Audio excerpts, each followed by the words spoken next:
Bienvenue dans le premier épisode de Trajectoire. C'est aujourd'hui Fanny Louvet de Verchères qui va partager avec nous son expérience et son parcours dans la tech. Mais avant ça, nous accueillons dans le studio Kévane Dalin. Kévane est directrice du Centre d'expertise digitale Connected Tech chez KPMG, un sponsor de ce podcast. Kévane nous expose la situation des femmes dans un secteur encore largement masculin. Bonjour Kévane. Quels chiffres illustrent le mieux, à votre avis, la faible présence des femmes dans la tech aujourd'hui ? Pour moi, c'est le chiffre 24%. Selon l'INSEE, les femmes représentent 24% des professionnels du numérique en France. Et bien que ce chiffre soit en légère progression par rapport aux années précédentes, il illustre toujours un déséquilibre très marqué. Comment s'explique cette disparité ? Alors, il y a des raisons multiples qui sont liées entre elles, mais déjà, on compte trop peu de femmes parmi les ingénieurs, ce qui fait qu'on a un manque de rôle modèle dans la tech. Cette pénurie de rôle modèle, associée à d'autres facteurs culturels, font que les jeunes femmes sont, dès leur orientation scolaire, un peu moins encouragées à choisir des voies scientifiques. Le cabinet de conseil KPMG soutient HEC Women depuis plusieurs années. Votre entreprise est donc engagée pour l'égalité homme-femme. En interne, est-ce que vous avez mis en place des mesures pour attirer les talents féminins vers des métiers du numérique ? Alors oui, il y a 3 ans, nous avons lancé l'initiative Women in Connected Tech, justement pour sensibiliser les femmes aux opportunités de carrière et de développement chez KPMG. Chaque année, nous établissons un plan d'action en interne, en valorisant des rôles modèles, en organisant des tables rondes ou en menant des enquêtes auprès des collaborateurs pour identifier les freins et les leviers de la mixité. Cette démarche, elle se veut collaborative, elle intègre donc les femmes et les hommes du cabinet. Nous menons aussi des actions fortes auprès du grand public. Nous avons notamment participé au salon Vivatech en 2024, où j'ai eu la chance de participer à une table ronde, et nous renouvelons cette initiative cette année. Et enfin, nous avons obtenu le prix Elisabeth Moreno, remis par l'association Femmes du numérique pour notre projet Women in Tech.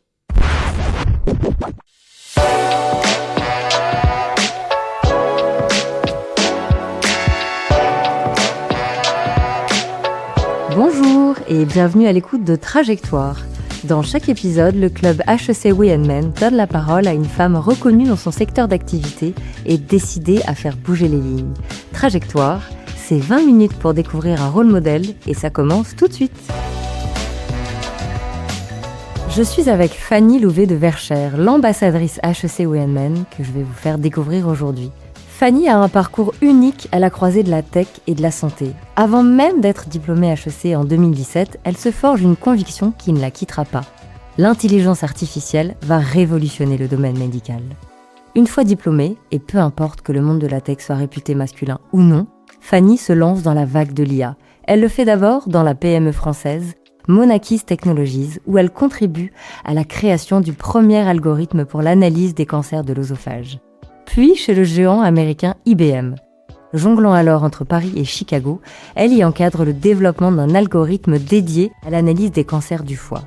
Passionnée par les nouvelles technologies, Fanny rejoint ensuite Analyse IA, un leader mondial de l'IA en imagerie thoracique et cérébrale. Elle y dirige toute l'équipe produit et participe au succès de l'entreprise. Fanny a aujourd'hui la responsabilité des divisions produits et marketing chez Intrasense. C'est une entreprise française qui met l'IA à disposition des radiologues pour les aider dans leur suivi oncologique. Fanny est aussi une grande sportive. Elle pratique le kitesurf, le ski, l'apnée, la natation, la course à pied et j'en passe. Je suis Daphné Segretin, directrice des contenus HEC Éditions et je suis ravie d'accueillir Fanny Louvet de Verchères, ambassadrice HEC Women. Bonsoir Fanny. Bonsoir Daphné. Fanny, je le disais, on est ravis de te recevoir dans Trajectoire, le podcast HEC Women. Quand on voit ton parcours, on dirait que tu as toujours voulu travailler dans la tech. C'est vrai ça ? Absolument pas. Non, vraiment, la tech pour moi, ça a été plutôt un moyen plutôt qu'une fin. Ce qui me tient vraiment à cœur, c'est la santé et c'est améliorer l'accès et la qualité des soins au niveau mondial. Quand j'étais plus jeune, j'ai identifié la tech comme un de ces vecteurs et ce qui, à mon sens, allait le plus révolutionner la santé de demain. Je pense que j'avais eu le nez creux, mais ça aurait pu être autre chose. Et qu'est-ce qui te passionne dans ce que tu fais aujourd'hui ? Aujourd'hui, ce qui me passionne, c'est que je suis vraiment à la croisée des mondes avec tous les domaines d'intérêt que j'ai, c'est-à-dire la médecine, les sciences dures et le business. Donc j'ai vraiment trouvé un boulot qui me permet d'explorer ces trois domaines Et ce que j'aime bien dire, c'est que je suis un peu le couteau suisse, donc comme on dit en anglais, Jack of all trades, master of none.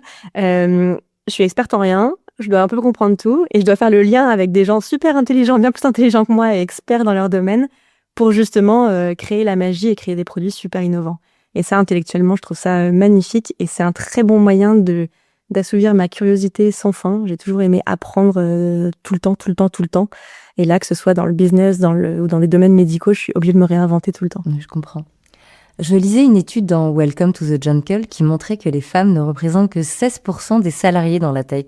T'étais consciente de ça avant de te lancer? Est-ce que la réputation du monde d'hommes, ça a été un sujet pour toi, un frein? J'étais pas consciente, et même aujourd'hui, le 16% me fait froid dans le dos. Je pense que j'ai eu la chance de ne pas en être consciente, et j'ai eu aussi la chance d'avoir été éduquée sans conscience des différences hommes-femmes. J'ai grandi avec 2 frères et avec des parents qui m'ont éduquée absolument pareil. C'est-à-dire que si je pleurais et que je voulais faire comme mes copines en disant que j'étais la petite fille et qu'il fallait me protéger, on m'envoyait dans les lauriers en disant que c'était pas du tout une excuse. Et je pense que ça a forgé quelque chose qui était que j'étais vraiment à équité avec mes frères, avec mes amis qui étaient du coup finalement beaucoup de garçons quand j'étais jeune. Et donc en rentrant dans la tech, j'étais pas du tout consciente de ça. Je l'ai plutôt été consciente après, quand, comme toute jeune femme dans la tech, je pense, on a des expériences pas forcément très agréables, de réflexion ou d'impression de pas forcément être respectée ou valorisée à la juste valeur. Et ça, encore une fois, j'ai eu la chance d'être très très bien entourée, donc je pense que je m'en suis très très bien sortie, mais c'est plutôt venu après. Il y a une anecdote dont tu te souviens, que tu aurais envie de raconter? Je pense qu'il y en a plusieurs. Il y en a plusieurs à différents domaines. Et encore une fois, je pense qu'on parle d'un monde il y a 10 ans. Donc, les mentalités ont beaucoup évolué. Mais ce que je veux retenir, c'est surtout le côté positif. C'est-à-dire que, 1, ça a énormément changé en 10 ans. Et 2, je pense que beaucoup de réflexions que j'avais eues à l'époque étaient des blagues sans forcément de méchanceté ou de malhonnêteté des personnes qui les faisaient. Et c'est beaucoup d'éducation à faire. J'ai la chance d'avoir eu un caractère bien trempé et d'avoir été élevée justement en disant les choses et sans s'écraser quand il y avait quelque chose qui ne nous convenait pas. Donc, j'ai assez bien navigué ces choses-là. Et quand on relève des réflexions qui sont pas OK ou qui nous affectent et qu'on explique, souvent les gens deviennent nos premiers mentors et nos premiers sponsors. Donc, c'est une bonne façon de naviguer les choses. En préparant le podcast, tu parlais de mission de vie. Est-ce que tu as eu une mission de vie, toi, quelque chose qui t'a aidé justement à être un peu résilient dans ce monde masculin? Alors, je pense que ma mission de vie, elle est absolument pas liée au monde masculin ou féminin. En tout cas, j'ai jamais fait le lien et je pense pas qu'il y en ait. Ma mission de vie, elle est vraiment d'améliorer la santé de demain et de le faire sans mettre en péril mon perso. C'est-à-dire que j'aimerais être l'exemple que, pour le coup, je n'ai pas eu petite, de femmes qui sont à la fois super ambitieuses, mais qui ont aussi des familles, des passions, et qui rayonnent en perso. Et ça, pour moi, c'est super important. C'est-à-dire que je ne considérerais pas comme avoir réussi ma vie d'être super successful en pro, mais d'avoir une vie familiale ou perso catastrophique, ou l'inverse. Et pour moi, la réussite dans la vie, elle est vraiment un équilibre entre ce que j'appelle les différentes boîtes de la vie, quoi. On va y venir justement sur ce parallèle vie pro, vie perso, mais avant, on voulait aborder une thématique qui est très importante, et notamment pour HEC Women, c'est la place des femmes en entreprise. Il y a un point que je trouve particulièrement intéressant dans ton parcours, c'est la diversité des zones géographiques et même des tailles d'entreprises dans lesquelles tu as évolué. Je l'ai dit un peu avant, tu as passé plus de 3 ans chez IBM, donc entre Paris et Chicago. Est-ce que tu as ressenti des différences sur la place de la femme dans les entreprises entre les États-Unis et la France? Je pense que oui. L'Europe est un peu plus conservative et du coup un peu plus en retard parce qu'il y a des héritages culturels plus forts, là où les US sont plus progressistes. En Australie, ça se discute. Je suis pas encore d'avis clair. En tout cas, entre les US et la France, il y a une différence claire. C'est-à-dire que c'est beaucoup plus accepté et c'est beaucoup plus OK d'être très ambitieux. C'est beaucoup plus OK, par exemple, de pas vouloir d'enfants, de vouloir être PDG et de le dire. En France, on a un côté un petit peu... comment je dirais, old school. Ouais, et puis c'est on va dire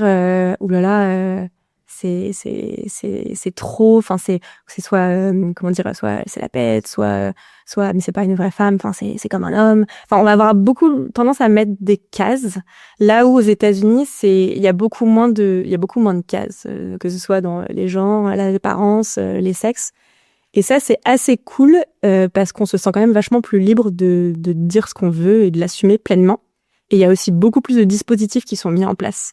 Moi, je me rappelle, c'est la première fois aux États-Unis, c'était il y a 10 ans que je voyais des salles pour tirer son lait au bureau. Ah, effectivement, c'est dingue ça. C'était hyper avant-gardiste en fait, parce qu'en France, il n'y en a toujours pas. Hein. Je me rappelle très bien d'avoir fait un meeting avec ma boss qui tirait son lait. Et bah, c'était comme ça, quoi, parce que en fait, on avait 4 heures de board meeting et qu'il fallait le faire. Et qu'elle avait 4 enfants à la maison, donc elle avait 2 nounous à plein temps. Et en fait, du coup, je trouve ça intéressant parce qu'aux États-Unis, c'est plutôt identifier ce que tu veux. Et après, trouve les moyens de le faire. Donc, les aides, en fait. Donc, il y a quand même, ils ont beaucoup d'aides. Il y a des nounous, il y a des salaires beaucoup plus hauts et des manières de vivre un peu différentes, mais il y a des nounous, des machins, etc. Ce qui, après, est quelque chose qu'on veut ou qu'on veut pas. Enfin, quand on fait des enfants, on veut potentiellement passer du temps avec eux ou pas. C'est des choix personnels. Mais en tout cas, il y a beaucoup moins de jugement là-dedans. Et quel que soit ce que tu veux, c'est OK. Juste, une fois que tu as décidé ce que tu veux, on trouve les moyens de le faire. Et ça, c'est pas le cas en France, selon toi, aujourd'hui? Je dirais pas que c'est pas le cas, parce que je pense qu'il y a énormément de progrès qui ont été faits. Mais je pense que culturellement, les mentalités sont moins prêtes à accepter ça pleinement encore. Ça dépend des entreprises, et il y a beaucoup de choses qui sont faites pour avancer dans ce sens, mais on n'est pas encore au même niveau. Alors justement, en parlant d'entreprise, tu as travaillé dans des grosses structures, on parlait d'IBM, et dans des startups, là aussi, sur la question de la place de la femme, tu as vu des différences entre ces deux entités? Oui, je pense que... Alors, je peux pas avoir une corrélation directe parce que grosso modo, les startups étaient en France et les boîtes un peu plus matures étaient aux États-Unis, en Australie. Et en Australie, même si j'ai joint quand c'était une startup, c'est devenu une scale-up très très rapidement. Mais je pense que grosso modo, dans la culture anglo-saxonne, il y a énormément de choses qui sont mises en place pour faciliter pas mal de choses pour les femmes et pour les hommes. Hein. Par exemple, en Australie, il y a un congé parental pour le mec qui est pareil que pour la femme. Par exemple, pour moi, c'est essentiel dans les termes d'équité. C'est pas que donner des choses aux femmes, c'est aussi rétablir des responsabilités pour les hommes et faire à ce niveau-là. Ouais, c'est pas du tout le cas en France, effectivement. C'est pas du tout ça. On y arrive. Encore un peu loin. On va aborder maintenant justement ce parallèle entre la vie pro et la vie perso. On parle de plus en plus d'un équilibre entre les deux, et a fortiori pour les femmes, quoi, une pression vraiment particulière en la matière. Comment est-ce que toi, tu arrives à conjuguer ta carrière exceptionnelle avec ta vie perso ? T'es jeune, je sais pas si tu veux nous dévoiler ton âge, mais je me dis que t'as peut-être pas encore d'enfant. Mais même, c'est vrai que la vie perso est importante. Elle fait une partie de qu'on est aujourd'hui, et conjuguée à la vie pro, c'est important. Comment tu fais l'équilibre entre les deux ? Absolument. Je dirais même que la vie perso est probablement plus importante que la vie pro, à mon sens. Je pense qu'il y a très peu de gens qui, sur leur lit de mort, se disent j'aurais aimé travailler plus. Donc, pour moi, la priorité est très claire. J'ai pas d'enfant. Et pour moi, le perso, faut pas le réduire aux enfants non plus. C'est aussi un gros biais qu'on a en tant que femme et qu'en tant qu'homme, quand on parle des femmes, on peut très bien avoir 50 ans, pas d'enfants et avoir une vie perso super riche. Et on peut très bien ne pas avoir envie d'enfants, enfin bref, il y a beaucoup de moyens de s'accomplir. Et pour moi, le perso est super important. Il regroupe le couple éventuellement, les enfants éventuellement, les amis, la famille autre que couple ou enfant, les hobbies, mais également tout ce qui est temps de développement personnel, sport, temps de self-care, quoi. Donc c'est vraiment tout un tout. Pour moi, on peut pas être performant dans le pro si on n'est pas si on n'est pas bien dans le perso. Et je pense que c'est encore plus vrai pour moi. J'ai eu une expérience qui m'a permis de faire le point assez rapidement sur tout ça, qui aujourd'hui est, je pense, un de mes plus gros échecs, entre guillemets, quand je pense à mon passé et qui a finalement été ma plus grosse force. C'est quand j'ai fait un gros burn-out en prépa, parce que pour la première fois, je suis avec des gens super forts, et en fait, ils sont super forts, mais on le sait pas jusqu'au concours, donc pendant toute l'année, on sait pas qu'ils sont super forts et qu'il va y avoir 20% à Polytechnique. Et donc pour la première fois, je me suis retrouvée en échec scolaire, entre guillemets, là où moi, j'avais jamais eu de difficultés, etc. Et j'ai fait exactement l'inverse de ce que j'avais à faire, c'est-à-dire j'ai essayé de carburer, de travailler encore plus, d'arrêter le sport et de bosser 14 heures par jour comme tout le monde, comme il fallait faire en prépa. ça a pas loupé, j'ai explosé en vol. Et en fait, cette expérience m'a permis de légitimer qui je suis et mes besoins. C'est-à-dire qu'à ce moment-là, j'ai eu des gens qui passaient de me pousser et me dire que c'était pas assez, à des gens qui me disaient non mais en fait c'est que maman, ok, c'est un système, mais toi écoute-toi d'abord. Et en fait, je me suis rendu compte qu'en partant en vacances, en séchant les cours que je voulais pas, où je voulais pas aller, etc., j'ai remonté mon niveau et au concours, en fait, j'ai surperformé et j'ai eu des écoles parmi les meilleures. Et ça a été vraiment un apprentissage hyper important de dire ne mets jamais ton perso au détriment de ton pro, entre guillemets, même si tes études à l'époque. Et là où je pensais que mon besoin de sport, de voir des amis, d'avoir un équilibre psychique et physique était un luxe, et que manque de bol, moi j'avais besoin de faire du sport tous les jours, et manque de bol, j'avais besoin de m'amuser, de rigoler tous les jours, et manque de bol, j'avais besoin de voir mes amis parce que ça me donnait énormément d'énergie. Je suis passée d'une considération de luxe à non, en fait c'est essentiel. C'est primaire. Et sans ça, je ne suis pas performante au boulot. Et plus tard, j'ai repris ces éléments en comprenant de ces éléments ce qui était à inclure dans mon boulot lui-même. Parce qu'en fait, dans ces éléments qu'on vit jeune, il y a des traits qui sont vraiment nos moteurs de personnalité et nos moteurs humains. Et si on met pas ces traits dans un boulot pro, c'est qu'on n'est pas à notre place, quoi. Donc il y a beaucoup de parallèles à faire aussi sur les besoins perso et comment les mettre dans les besoins pro. Et t'arrives à le faire aujourd'hui. Oui, je croise les doigts. Pince. C'est un bel exercice d'équilibriste. Parfois je me brûle un peu les ailes, mais pour l'instant j'y arrive. Je pense aussi que la vie est faite de sprints, donc faut pas forcément être attaché tout le temps à avoir le même équilibre partout. Un équilibre par définition, ça bouge.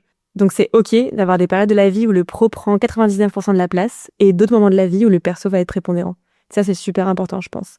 D'ailleurs j'ai un très bel exemple, c'est qu'après 10 ans de job passionnant et super engageant, mais on va pas se mentir, un petit peu presse citron. Là, j'ai pris 1 an d'année sabbatique entre Analyse AI et Intrasens, et ça a été absolument incroyable pour moi de me nourrir mon âme et de reprendre ma créativité. Et je vois vraiment ça comme une alternance entre le pro et le perso. Et je pense que même pendant cette année sabbatique, je me suis nourrie en pro aussi. Ça m'a donné des nouvelles perspectives aussi. Alors j'imagine, Fanny, j'en parlais en intro, que tu as pris du temps pour toi et du temps pour faire ce qui te plaisait, ce qui te nourrissait. Je suppose que tu as fait pas mal de kitesurf. Est-ce que ça t'a permis aussi un peu de regarder dans le rétro et de dire, bah ouais, ces 10 dernières années, j'ai quand même fait ça et ça. Et est-ce que tu peux nous donner un peu les points forts, les key achievements de ce que tu as fait ces 10 années passées déjà? Carrément, avec plaisir. D'ailleurs, c'est un point important, je pense qu'on se pose pas assez dans la vie de tous les jours pour regarder dans le rétroviseur. Et naturellement, on a tendance à retenir soit les points durs, soit les challenges, et rarement ce qui s'est super bien passé, les super gros achievements. Et je pense encore plus quand on est en France, et je pense encore plus quand on est une femme. Donc c'est super important de se poser, et ça a été un des gros bénéfices collatéral, parce que j'y avais pas du tout pensé, mais collatéral, de réfléchir aussi à tout ça. Et je pense qu'avec le recul, donc il y a 2 choses dont je me suis vraiment rendu compte. La première, c'est justement que je suis super fière d'avoir maintenu cet équilibre jusqu'à maintenant. Honnêtement, c'est pas évident, notamment on parle beaucoup des périodes d'après, quand on a des enfants, etc. Mais en fait, au début de la vie, quand la carrière se fait, souvent, on n'a pas forcément la légitimité de dire non, de faire des choix un peu forts. Donc c'est, je pense, aussi très dur au début de prendre beaucoup de temps pour faire ses passions, son sport, etc. et de conjuguer les deux en étant ambitieux. Et de faire comprendre au management, à une entreprise, que c'est pas parce qu'on reste pas jusqu'à 21h qu'on n'est pas efficace, quoi. Ce qui est aussi un peu français. C'est vrai. Aux États-Unis, si on part après 17h, c'est qu'on ne sait pas s'organiser. Et dans les pays nordiques également. Exactement. Mais donc, pour revenir là-dessus, donc, très fière d'avoir maintenu cet équilibre vie pro et vie perso, et d'avoir vu que j'ai vraiment avancé sur les 2 fronts de manière quasiment égale, j'ai envie de dire. Et ça, c'est vraiment un truc dont je suis fière.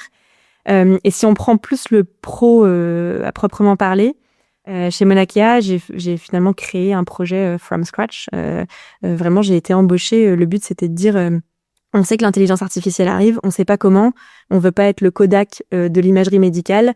Donc, en gros, go and figure it out, quoi. Enfin, vraiment, débrouille-toi pour savoir ce qu'il faut faire, quand, comment, etc. Sachant qu'on parle de ça il y a 10 ans. Donc, l'intelligence artificielle, il y a 10 ans, il fallait expliquer ce que c'était. Il faut remettre les choses en perspective. Ouais, voilà.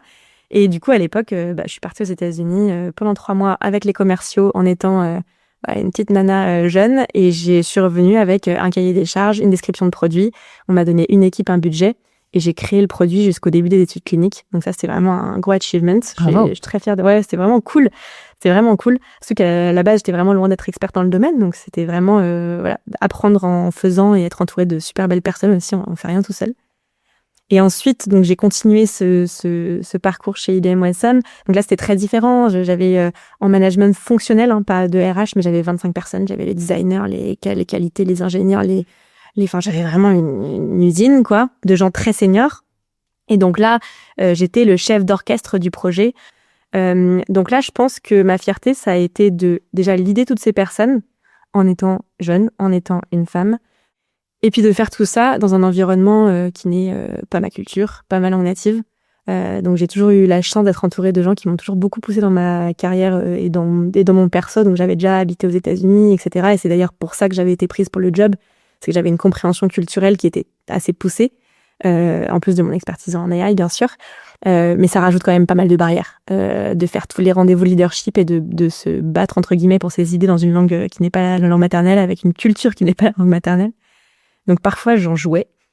Quand il fallait être très direct et très négatif, je disais que j'étais française. Et ça excusait tout. Mais il faut aussi jouer avec la culture locale et avec les contraintes locales. Donc ça, c'était vraiment très chouette. Ensuite, chez Analyse AI, il y avait les mêmes choses culturelles, dans une culture hyper différente encore. On pense que l'Australie, c'est anglo-saxon, etc. C'est hyper différent des États-Unis, c'est hyper différent de la France. C'est plus proche de l'Angleterre, un peu. Et donc là, alors déjà, j'ai commencé avec 12 heures de décalage horaire, en manageant 12 personnes en France, aux États-Unis, en Inde et en Australie. Donc déjà, faire du ping-pong de décalage horaire. J'ai recruté cette équipe, donc aussi en étant à distance au début, puis là-bas. Donc ça, c'était pas évident. Et c'était mon premier poste de management. Donc c'est la première fois qu'on me donnait les clés de l'équipe, qu'on me faisait confiance. Et ça, j'en suis très reconnaissante, que j'ai beaucoup appris aussi sur le côté humain. Et après, en termes de pure expertise métier, c'était super intéressant parce que je suis vraiment arrivée dans une petite start-up qui a triplé et qui est devenue un leader mondial en 2 ans et demi. Donc là aussi, j'ai eu une décrue finalement. Je fais beaucoup de décisions à l'instant et grosso modo, ça marche. Et là, il y avait vraiment un enjeu de transformation de culture, en fait, de passer d'une petite boîte tech qui va faire des produits, qui va délivrer et qui va répondre, être très réactive sur des bugs, sur des demandes individuelles, à faire une transition vers une boîte orientée sales, orientée on génère du revenu, les demandes elles viennent du marché, ça doit être forcément lié à du revenue generation. Et du coup, il y a eu toute la plomberie à faire là-dedans et la transition culturelle pour passer d'une startup à une scale-up et d'une boîte dev-led à une boîte product-led et business-led, quoi. Et ça, c'était super intéressant d'orchestrer tout ça. Et j'ai la même chose à faire chez Intrasense. T'as vraiment une sacrée expérience, alors que je le rappelle, ou plutôt je le dévoile, tu n'as que 32 ans. Tout ça m'amène à ma prochaine question. Est-ce que tu as eu des rôles modèles ou des mentors dans ton parcours? J'ai jamais eu de personnes un peu d'idole où je voulais ressembler, etc. J'ai jamais eu de poster dans ma chambre petite. C'est vrai? Non, jamais. J'ai jamais idolâtré quelqu'un, etc. Par contre, le rôle des mentors et des rôles modèles est hyper important. Mais ce que j'aime faire, c'est plutôt prendre des parties que j'aime dans toutes les personnes qui m'entourent. Donc, je vais avoir des rôles modèles parce qu'il y a un trait de caractère que j'adore ou parce qu'il y a une compétence que j'adore, parce qu'il y a un mindset que j'adore. Et naturellement, du coup, je m'entoure de ces personnes qui sont en général au début des mentors et qui sont rapidement devenus des amis qui ont 20 ou 30 ans de plus que moi, mais qui m'accompagnent depuis pas mal d'années. Tu es ambassadrice de HEC Women aujourd'hui, en faisant partie effectivement des lauréates ou des nominés de ce prix Trajectoire, et tu inspires à ton tour les nouvelles générations. Est-ce que c'est important pour toi de donner en retour? Ouais, carrément. Je pense que j'ai vraiment eu la chance de recevoir énormément depuis que je suis petite. Et je suis pas là par hasard. Je suis là parce que j'ai fait des rencontres magnifiques. Enfin, je pense que vraiment le catalyseur de toutes les vies, c'est les rencontres. En tout cas, le catalyseur de ma vie, c'est les rencontres. Et que ce soit dans le perso, dans le pro, dans l'inspiration, c'est globalement quasiment toujours des personnes dont je me nourris. Ne serait-ce que pour avoir une idée, que pour me montrer que c'est possible, que pour me montrer qu'un autre chemin est différent. Et ça a toujours été lié à des rencontres, à des gens que j'ai appelés qui ont pris du temps avec moi pour m'ouvrir des portes ou me donner des conseils ou juste m'écouter et me donner un feedback. Du coup, j'ai vraiment une envie et je pense que c'est hyper important de give back et de donner et à mon tour d'inspirer autant que je peux inspirer. sachant que pour moi, c'est un fil qui continue dans la vie. C'est-à-dire que moi, il y a encore des gens de mes mentors, etc., à qui je demande de l'aide et qui m'inspirent. Et moi, mon rôle est de donner, c'est un fil d'énergie continue, quoi. Un fil d'Ariane entre générations et entre personnes. Et alors justement, qu'est-ce que tu transmettrais ou qu'est-ce que tu voudrais dire aujourd'hui à la jeune Fanny à sa sortie d'HEC ? Je dirais de foncer, qu'elle est vraiment sur la bonne voie et de continuer à faire confiance à ses tripes. Je pense que c'est vraiment le plus gros atout de sentir son instinct et de prendre des décisions à l'instinct. Ça m'a toujours beaucoup réussi et c'est ce que je conseillerais à tout le monde. Merci beaucoup Fanny Louvet de Verschère d'avoir accepté de nous rejoindre dans ce podcast Trajectoire, le premier épisode, un des 10 épisodes que nous enregistrerons avec HEC Womenmen. Merci Fanny. Merci pour l'invitation, à bientôt.